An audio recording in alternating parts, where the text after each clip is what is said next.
Hello friends, सभी को राम राम, राधे राधे। मैं महेंद्र सिहाग आपका अपने YouTube channel Mahendra sir Sirsa में हार्दिक स्वागत करता हूं।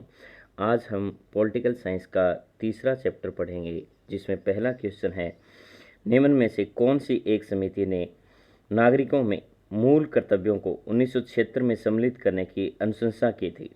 यानी कि हमारे जो मौलिक कर्तव्य हैं वो किस समिति के तहत जो है वो हमारे संविधान में जोड़े गए हैं। तो फर्स्ट ऑप्शन है कोठारी आय समिति, सेकंड ऑप्शन है बलवंत राय मेहता समिति, थर्ड ऑप्शन है अशोक मेहता समिति, फोर्थ ऑप्शन है सवर्ण सिंह समिति। तो मौलिक कर्तव्यों का जो संबंध है वो डी ऑप्शन हमारा सही हो जाएगा। सरदार सवर्ण सिंह समिति के तहत जो है वो हमारे मौलिक कर्तव्य संविधान में जोड़े गए हैं। बलवंत राय मेहता समिति और अशोक मेहता समिति, ये दोनों समितियां जो है वो पंचायती राज से संबंधित है। कोठारी आयोग जो है ये शिक्षा के क्षेत्र से संबंधित है। नेक्स्ट क्वेश्चन है, निम्नलिखित में से किस वर्ष संविधान में मूल कर्तव्यों को अंततः स्थापित किया गया। यानी कि हमारे संविधान में जो है वो मूल कर्तव्य कब जोड़े गए। फर्स्ट ऑप्शन है 1972 में, सेकंड ऑप्शन है 1976 में, थर्ड ऑप्शन है 1977 ईस्वी में, फोर्थ ऑप्शन है 1978 ईस्वी में। तो इसका हमारा बी ऑप्शन सही हो जाएगा। 1976 ईस्वी में जो है वो हमारे मौलिक कर्तव्य जो है वो संविधान में जोड़े गए थे। नेक्स्ट क्वेश्चन है, मौलिक कर्तव्यों को निर्धारित किया गया था। यानी कि कौन से संविधान संशोधन के दौरान जो है वो मौलिक कर्तव्य संविधान में जोड़े गए। फर्स्ट ऑप्शन है 40वां संविधान संशोधन, सेकंड ऑप्शन है 43वां संविधान संशोधन, थर्ड ऑप्शन है 42वां संविधान संशोधन, फोर्थ ऑप्शन है 39वां संविधान संशोधन। तो इसका ऑप्शन हमारा सी सही हो जाएगा। 42वें संविधान संशोधन के तहत जो है वो हमारे मौलिक कर्तव्य जो है वो संविधान में जोड़े गए थे। तो आपको कमेंट करके बताना है कि उस समय भारत का जो है प्रधानमंत्री कौन था। यानी कि जब हमारे मौलिक कर्तव्य संविधान में जोड़े गए थे उस समय भारत के प्रधानमंत्री कौन थे।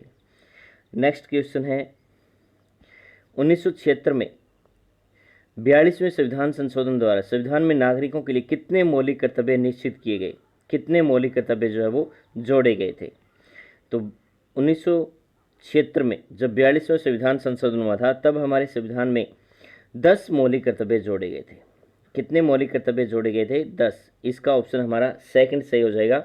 10 मौलिक कर्तव्य जोड़े गए थे। लेकिन आपको कमेंट में बताना है कि वर्तमान में हमारे जो है वो कितने मौलिक कर्तव्य हैं, वर्तमान में कितने हैं और उस समय कितने जोड़े गए थे। तो उस समय 10 जोड़े गए थे, वर्तमान में कितने ये आपको बताना है अभी। नेक्स्ट क्वेश्चन है, संविधान के किस भाग में मूल कर्तव्यों के अध्याय को जोड़ा गया है। यानी कि संविधान में मूल कर्तव्य जो है वो कौन से अध्याय से संबंधित है। फर्स्ट ऑप्शन है भाग 3 में, सेकंड ऑप्शन है भाग 3 क में, थर्ड ऑप्शन है भाग 4 में, फोर्थ ऑप्शन है भाग 4 क में। तो मौलिक कर्तव्य हमारे संविधान के भाग 4 ए में है, क में है।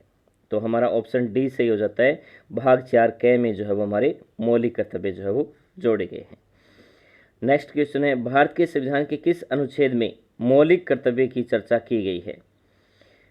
फर्स्ट ऑप्शन है अनुच्छेद 51A, सेकंड ऑप्शन है आर्टिकल 50A, थर्ड ऑप्शन है आर्टिकल 49A, फोर्थ ऑप्शन है आर्टिकल 52A।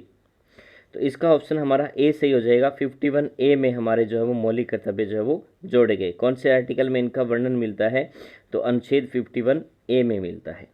तो आपको कमेंट में बताना है कि 51 में क्या है। 51A में तो हमारे मौलिक कर्तव्य है, लेकिन आर्टिकल 51 में क्या है, इसका आपको कमेंट में आंसर देना है। नेक्स्ट क्वेश्चन है, वर्तमान में संविधान में कुल कितने मूल कर्तव्यों का उल्लेख किया गया है। अब बात करें वर्तमान की कि वर्तमान में हमारे मौलिक कर्तव्य कितने हैं। तो वर्तमान में बताना है आपको। ए ऑप्शन है 8, बी ऑप्शन है 10, सी ऑप्शन है 11 और डी ऑप्शन है 12। तो वर्तमान में हमारे 11 मौलिक कर्तव्य हैं। जब हमारे मौलिक कर्तव्य जोड़े गए थे संविधान में, जब 42वां संविधान संशोधन 1976 हुआ था, तब हमारे मौलिक कर्तव्यों की संख्या 10 थी। लेकिन वर्तमान में मौलिक कर्तव्य कितने हैं? 11। 11वां मौलिक कर्तव्य कब जोड़ा गया, तो 11वां मौलिक कर्तव्य हमारा 86वां संविधान संशोधन हुआ था 2002 में। 86वां संविधान संशोधन 2002 के तहत हमारा जो है वो 11वां मौलिक कर्तव्य जोड़ा गया था। 11वां मौलिक कर्तव्य क्या है? 11वां मौलिक कर्तव्य है हमारा कि 6 से 14 साल तक के बच्चों को 6 से 14 साल तक के बच्चों को उनके माता पिता या अभिभावक उन्हें अवश्य शिक्षा दिलवाएंगे। दिलवाना यानी कि उनका कर्तव्य बनता है। यानी कि 11वां हमारा जो मौलिक कर्तव्य है वो 6 से 14 साल तक के बच्चों को उनके माता पिता या अभिभावक जो है उन्हें अवश्य शिक्षा दिलवाएंगे, ये उनका मौलिक कर्तव्य बनता है। तो वर्तमान में हमारे जो मूल कर्तव्य हैं वो कितने हैं? 11 हैं। और जब जोड़े गए थे हमारे संविधान में 1976 में, तब इनकी संख्या कितनी थी? तब 10 थी। नेक्स्ट क्वेश्चन है, संविधान में निम्नलिखित उल्लेखित मौलिक कर्तव्य किसके लिए है? यानी कि हमारे संविधान में जो मौलिक कर्तव्य दिए गए हैं वो किससे संबंधित है? नंबर 1 सभी व्यक्तियों से, नंबर 2 सभी नागरिकों के लिए, नंबर 3 केवल गैर नागरिकों के लिए, नंबर 4 है केवल केंद्रीय और राज्य के कर्मचारियों के लिए। तो हमारे जो मौलिक कर्तव्य है वो किससे संबंधित है? तो सभी नागरिकों के लिए संबंधित है। सेकंड ऑप्शन हमारा सही हो जाता है, मौलिक कर्तव्य सभी नागरिकों से संबंधित है। नेक्स्ट क्वेश्चन है, मौलिक कर्तव्यों की अवहेलना करने वालों को फर्स्ट ऑप्शन है दंड देने की व्यवस्था है, सेकंड ऑप्शन है दंड देने की व्यवस्था नहीं है, थर्ड ऑप्शन है कुछ विशेष मामलों में दंड देने की व्यवस्था है, फोर्थ ऑप्शन है अधिनियम बनाकर दंड देने की व्यवस्था है। तो इसका हमारा बी ऑप्शन सही हो जाएगा, सेकंड ऑप्शन सही है, दंड देने की व्यवस्था नहीं है। अगर हमारे कोई भी मौलिक कर्तव्य जो है वो पूर्ण नहीं करता है तो उसे न्यायालय के द्वारा दंड नहीं दिया जा सकता। तो हमारा सेकंड ऑप्शन जो है वो सही हो जाता है। नेक्स्ट क्वेश्चन है, निम्नलिखित में से कौन सा एक मौलिक कर्तव्य नहीं है? नहीं है बताना है आपको कि इनमें से कौन सा आपका मौलिक कर्तव्य नहीं है।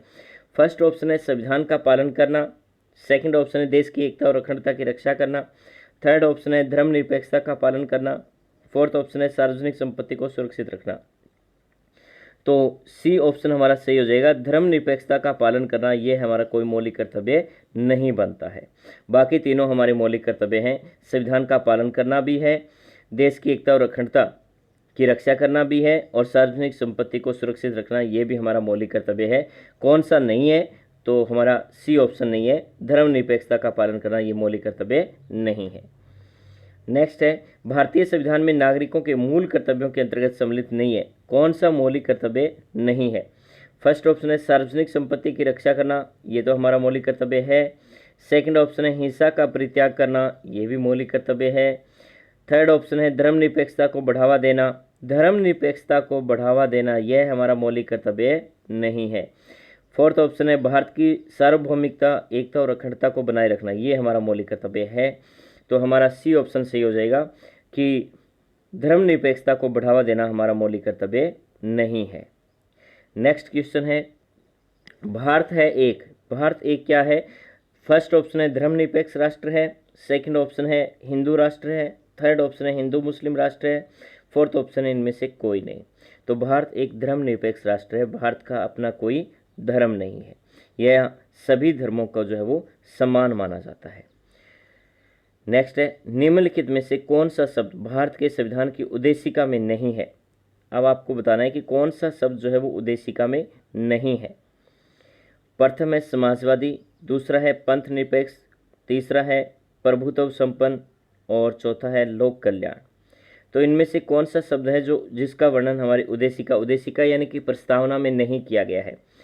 तो समाजवादी शब्द भी है, पंथ निरपेक्ष भी है, प्रभुत्व संपन्न भी है, लेकिन लोक कल्याण की बात जो है वो हमारी उद्देशिका में नहीं की गई है, यह इस शब्द का प्रयोग नहीं हुआ है। डी ऑप्शन हमारा सही हो जाएगा। नेक्स्ट क्वेश्चन है, संविधान की प्रस्तावना में प्रयुक्त शब्द सेक्युलर का क्या अर्थ है? सभी नागरिकों को धर्म और उपासना की स्वतंत्रता, सेकंड ऑप्शन है एकेश्वरवाद, थर्ड ऑप्शन है बहुदेववाद और डी ऑप्शन है सभी धर्मों की अस्वीकृति। तो सेक्युलर जो शब्द है इसका सामान्य अर्थ होता है सभी नागरिकों को धर्म और उपासना की स्वतंत्रता दी गई है, ए ऑप्शन हमारा सही हो जाता है। नेक्स्ट है, भारतीय संविधान की प्रस्तावना में लिखित हम भारत के लोग से क्या अर्थ निकलता है? हम भारत के लोग से क्या अर्थ निकलता है? फर्स्ट ऑप्शन है भारतीय गणतंत्र की प्रभुता जनता में निहित है, सेकंड ऑप्शन है संविधान का निर्माण भारत की जनता द्वारा हुआ है, थर्ड ऑप्शन है संविधान निर्माता भारत की जनता का प्रतिनिधित्व करते हैं। डी ऑप्शन है भारत का संविधान भारत की जनता की सहमति पर आधारित है। तो हमारा ऑप्शन ए सही हो जाता है, भारतीय गणतंत्र की प्रभुता जनता में निहित है। जो शक्ति है भारत में, जो संप्रभु की शक्ति है वो जनता के हाथ में होती है। तो इसमें हमारा ए ऑप्शन सही हो जाता है। नेक्स्ट है 42वें संविधान संशोधन अधिनियम 1976 के द्वारा प्रस्तावना में किस शब्द को नहीं जोड़ा गया। यानी कि 1942वां जो संविधान संशोधन हुआ था 1976 में, उसमें हमारी प्रस्तावना में 3 शब्द जोड़े गए थे। तो आपको बताना है कि इनमें से कौन सा शब्द नहीं जोड़ा गया था। प्रथम है धर्मनिरपेक्षता, दूसरा है समाजवादी, तीसरा है गुटनिरपेक्षता और चौथे नंबर पर है एकता और अखंडता। तो कौन सा शब्द नहीं जोड़ा गया, तो गुटनिरपेक्षता नहीं जोड़ा गया था। सी ऑप्शन हमारा सही हो जाता है।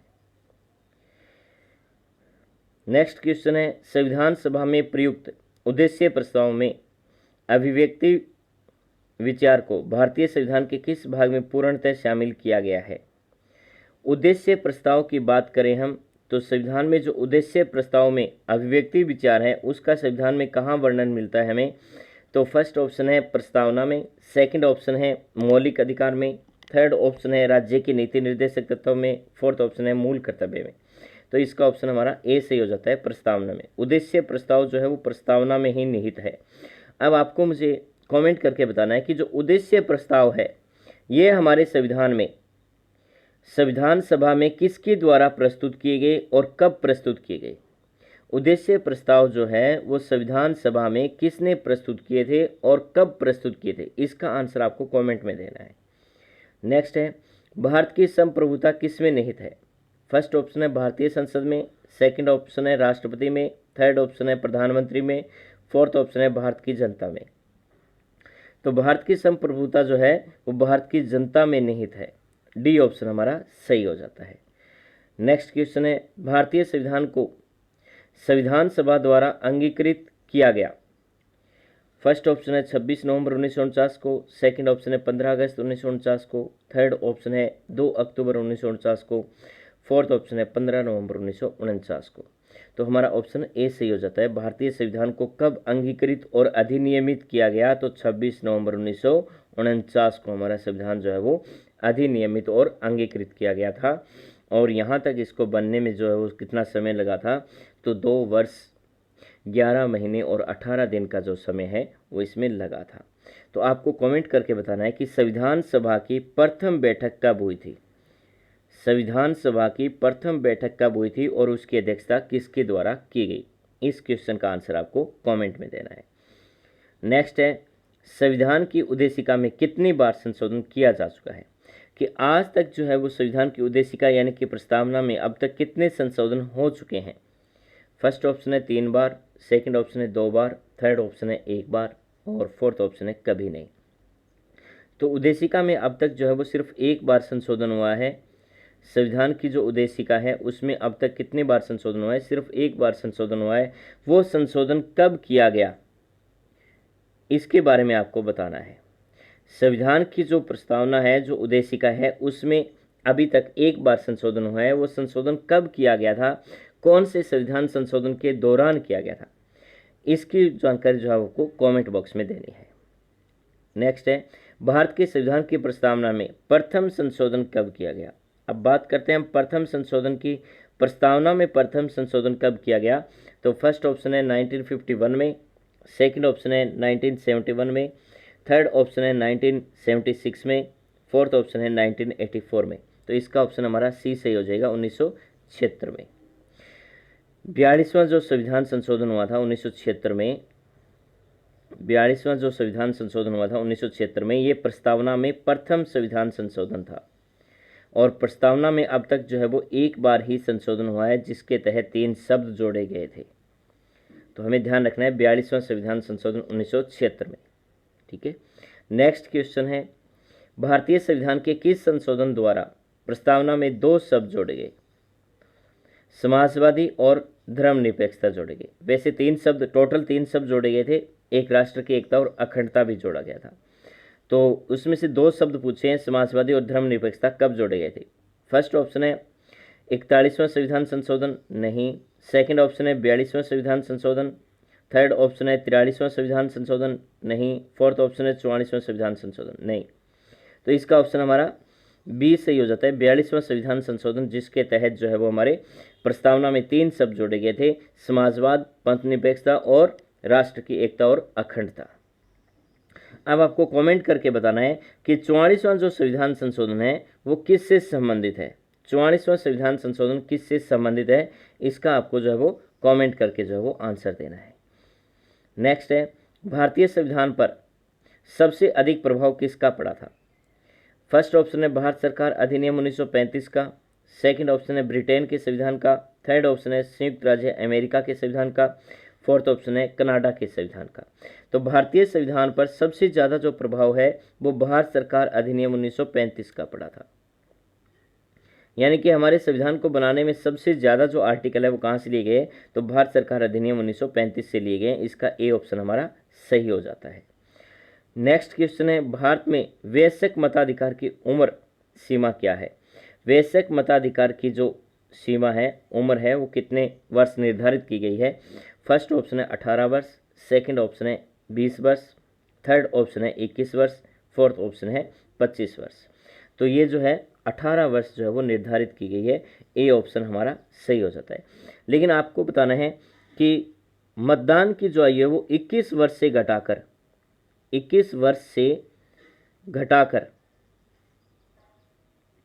18 वर्ष कब की गई थी। 21 वर्ष से घटाकर 18 वर्ष कब की गई थी, इसका आंसर आपको कमेंट में देना है। नेक्स्ट है, भारतीय संविधान की कौन सी विशेष व्यवस्था इंग्लैंड से ली गई है। यानी कि हमारे संविधान में इंग्लैंड से क्या लिया गया है। फर्स्ट ऑप्शन है संसदीय प्रणाली, सेकंड ऑप्शन है संघीय प्रणाली, थर्ड ऑप्शन है मूल अधिकार और फोर्थ ऑप्शन है सर्वोच्च न्यायपालिका। तो इंग्लैंड से हमारी जो है वो संसदीय शासन प्रणाली ली गई है। ए ऑप्शन हमारा सही हो जाता है, संसदीय शासन प्रणाली ली गई है। और इन तीनों का जो वर्णन है वो कहाँ से लिया गया है, यूएसए से लिया गया है। ये यूएसए से हमारे संविधान में लिए गए हैं। नेक्स्ट है, भारतीय संविधान की कौन सी विशेष व्यवस्था इंग्लैंड से ली गई है। तो ये अभी हमने पढ़ा, संसदीय शासन प्रणाली जो है वो ली गई है। नेक्स्ट क्वेश्चन है, भारतीय संविधान के अंतर्गत संघ और राज्यों के बीच शक्तियों का विभाजन किसकी प्रेरणा पर आधारित है।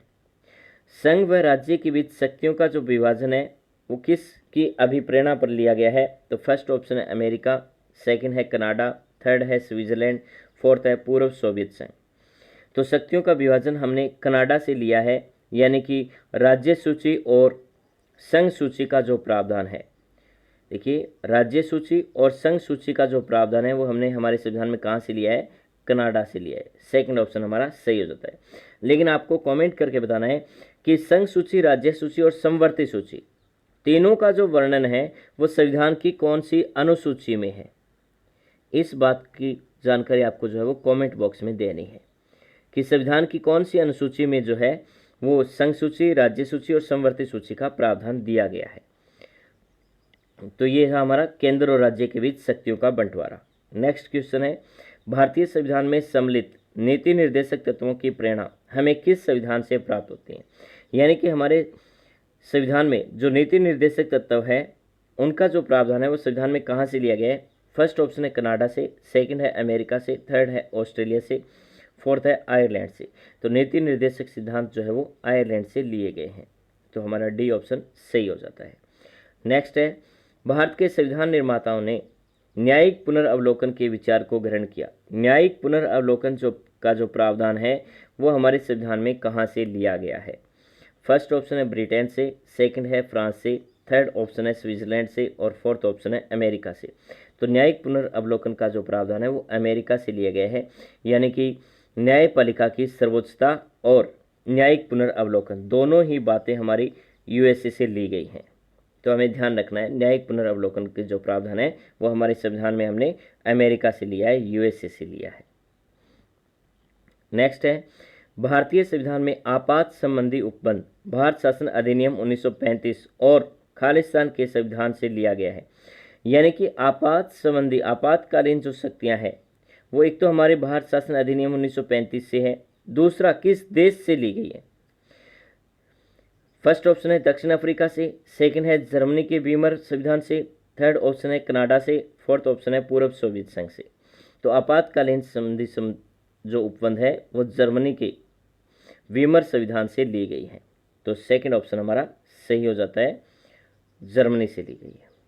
नेक्स्ट है, भारतीय संविधान में उल्लेखित स्वतंत्रता, समानता और बंधुत्व की संकल्पना किससे प्रेरित है? यानी कि हमारे संविधान में स्वतंत्रता, समानता और बंधुत्व का जो संकल्पना है वो कहाँ से हमने ली है? फर्स्ट ऑप्शन है फ्रांस के संविधान से, सेकंड है आइसिस के संविधान से, थर्ड ऑप्शन है अमेरिका के संविधान से, फोर्थ है ब्रिटेन के संविधान से। तो ये हमने फ्रांस के संविधान से ली है, ए ऑप्शन हमारा सही हो जाता है। नेक्स्ट क्वेश्चन है, संयुक्त राज्य अमेरिका के संवैधानिक आदर्शों पर भारतीय संविधान में कौन कौन सी व्यवस्था शामिल की गई है? यानी कि अमेरिका से हमारे संविधान में क्या क्या लिया गया है? फर्स्ट ऑप्शन है संघीय शासन व्यवस्था, सेकंड है मौलिक अधिकार, थर्ड ऑप्शन है स्वतंत्र और निष्पक्ष सर्वोच्च न्यायालय और न्याय पुनर्वलोकन। तो फोर्थ ऑप्शन है उपयुक्त सभी। तो ये सभी जो है वो हमारे यूएसए से लिए गए हैं। नेक्स्ट क्वेश्चन है, भारतीय संविधान में संघवाद किस देश से लिया गया है? संघवाद का जो वर्णन है वो हमारे संविधान में कहाँ से लिया गया है? फर्स्ट ऑप्शन है यूएई से, सेकंड ऑप्शन है यूएसए से, थर्ड ऑप्शन है ऑस्ट्रेलिया से, फोर्थ ऑप्शन है कनाडा से। इस क्वेश्चन का आंसर आप मुझे कमेंट में देंगे। यह क्वेश्चन मैं पीछे कई बार करवा चुका हूँ, संघवाद शब्द कई बार आ चुका है, तो आपको इसका आंसर जो है वो कमेंट में देना है। नेक्स्ट क्वेश्चन है, भारतीय संविधान की संशोधन प्रक्रिया किस देश के संविधान से प्रभावित है? यानी कि हमारे संविधान में जो संशोधन प्रक्रिया है वो किस संविधान से ली गई है? फर्स्ट ऑप्शन है कनाडा से, सेकंड ऑप्शन है ऑस्ट्रेलिया से, थर्ड ऑप्शन है इटली से, फोर्थ ऑप्शन है दक्षिण अफ्रीका से। तो संविधान संशोधन की जो प्रक्रिया है वो दक्षिण अफ्रीका से ली गई है। और इसका जो वर्णन है हमारे संविधान में कौन से आर्टिकल में है? तो आर्टिकल कौन सा है? 368, अनुच्छेद 368 के तहत जो है संविधान संशोधन का प्रावधान दिया गया है। और ये हमने कहाँ से लिया है? दक्षिण अफ्रीका से लिया है। तो यहाँ तक थे हमारे जो क्वेश्चन। अब आपको कमेंट करके हमें बताना है कि हमारे जो वीडियो है वो आपको किस प्रकार लगी। अगर अच्छी लगे तो इसे ज़्यादा से ज़्यादा शेयर करें और हमारा चैनल जो है वो सब्सक्राइब करें। आपको एक क्वेश्चन का आंसर देना है जो हमने शुरू में स्टार्टिंग में किया था कि हमारे जो मौलिक कर्तव्य है, मौलिक कर्तव्य जो है वो हमारे संविधान में कहाँ से लिए गए हैं? मौलिक कर्तव्यों का जो प्रावधान है वो हमारे संविधान में कहाँ से लिया गया है? किस देश से हमने अपने संविधान में मौलिक कर्तव्य लिए हैं? तो ये था हमारा आज का वीडियो। That's all.